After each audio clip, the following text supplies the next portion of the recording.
48 flag bearers of the Kamal, one has been selected. Sir इस meeting में क्या deputy CM और cabinet मंत्रियों को लेकर आदमी से सवाल पूछ रही हैं आप।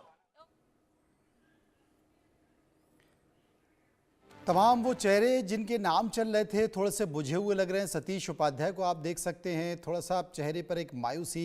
प्रवेश वर्मा पीछे खड़े हुए हैं। जो उत्साह पहले दिन था जब प्रवेश वर्मा ने अरविंद केजरीवाल को चुनाव हराया था और उस वक्त तो उनके पास संदेश आया था और सीधे वहां से वो निकले और अमित शाह से मिलने गए और उसके बाद उनके जो बॉडी लैंग्वेज थी लोगों को लगा कि प्रवेश वर्मा ही मुख्यमंत्री बनेंगे। लेकिन उस वक्त भी हमने चर्चा में कर दिए थे। और मनोहर, आपको याद होगा मैंने कहा कि विधायक दल की बैठक में पर्यवेक्षक के तौर पर अगर जाट कोई नेता आया है, जाट समुदाय से पर्यवेक्षक है, तो आप मान लीजिए कि प्रवेश वर्मा या जाट मुख्यमंत्री नहीं होगा।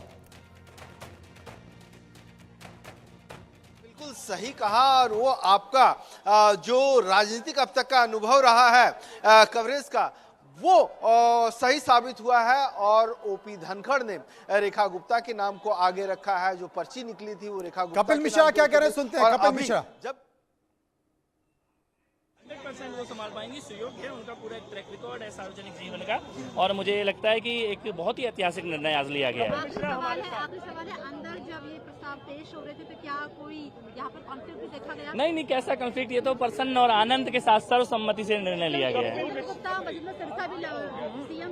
नहीं, उन्होंने स्वयं प्रस्ताव दिया है। हमारे साथ महिला सबको लग रहा था कि परवेश वर्मा को होगा या विजेंद्र गुप्ता होगा। कोई बात नहीं, ये सब हमारे बड़े नेता हैं, जिसका नाम उसी का चलता है, जिसके बारे में कोई न कोई सोचता है, लेकिन जो बन गया उसको सब स्वीकार करते हैं। एक फैक्टर था कि महिला सीएम होने चाहिए सर।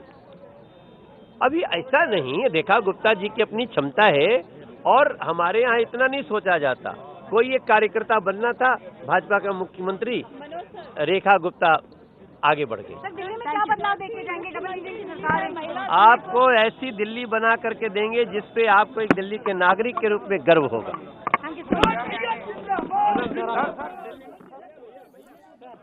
देखिए, उम्मीदों पर आसमान टिका हुआ है और सच्चाई ये है कि जब तक नाम की घोषणा नहीं हो गई तब तक मनोज तिवारी भी यही सोचते रहे कि कहीं ऐसा तो नहीं कि मेरे नाम की घोषणा हो जाए।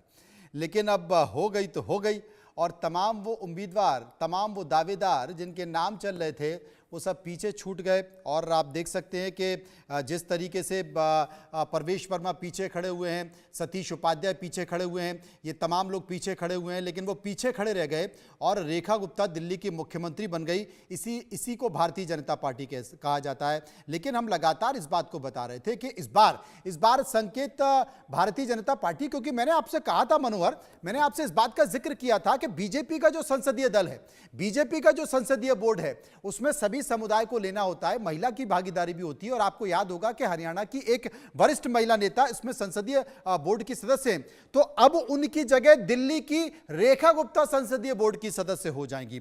और अब तक संसदीय बोर्ड में महिला प्रतिनिधि के तौर पर कोई बड़ा चेहरा नहीं था। अब आप देखिएगा संसदीय बोर्ड में बदलाव होगा और बहुत जल्द रेखा गुप्ता संसदीय बोर्ड की सदस्य होंगी। पूरे देश में आप हर जगह लाडली बहना के नाम पर चुनाव जीत रहे हैं, चाहे मध्य प्रदेश हो, छत्तीसगढ़ हो, उड़ीसा हो, महाराष्ट्र हो, हर जगह आपने लाडली बहना का जिक्र किया। यहाँ भी लाडली बहना ने तुरुप का पत्ता खेला। और आप सोचिए, सरकार नहीं थी उसके पहले फॉर्म भरवाए गए, महिलाओं से फॉर्म भरवाए गए और कुछ जगह तो आरोप लगा कि आपने 1100 रुपए भी दिए। तो उसे लाडली बहनाओं ने भरोसा बीजेपी पर जताया। तो कम से कम देश भर में एक तो लाडली बहनाओं को मुख्यमंत्री बनाओगे। और लाडली बहना के तौर पर रेखा गुप्ता मुख्यमंत्री बन गई, घोषणा हो गई। तो मुझे लगता है ये अप्रत्याशित था। और 8 तारीख को इसी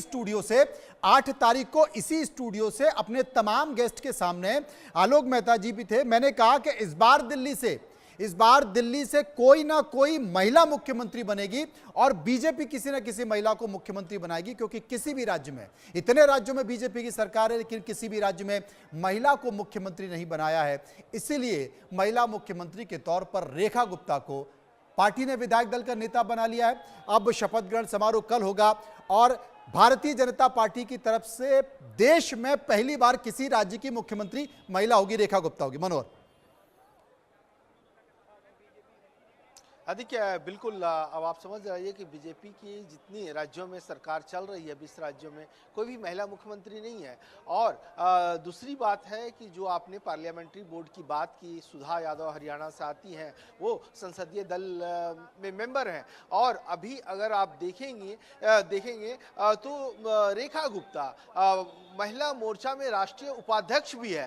तो आप बिल्कुल सही कह रहे हैं कि भविष्य में दिल्ली से पार्लियामेंट्री बोर्ड के मेंबर वो बन सकती है। दूसरी बात, दिल्ली में अब तक अगर शीला दीक्षित की बात करें, आतिशी की बात करें, सुषमा स्वराज की बात करें और उसके बाद हम रेखा गुप्ता की बात करें, तो रेखा गुप्ता को आप देखिए एबीवीपी का, डोसू का, सारे इलेक्शन का अनुभव रहा। दिल्ली में, दक्षिणी दिल्ली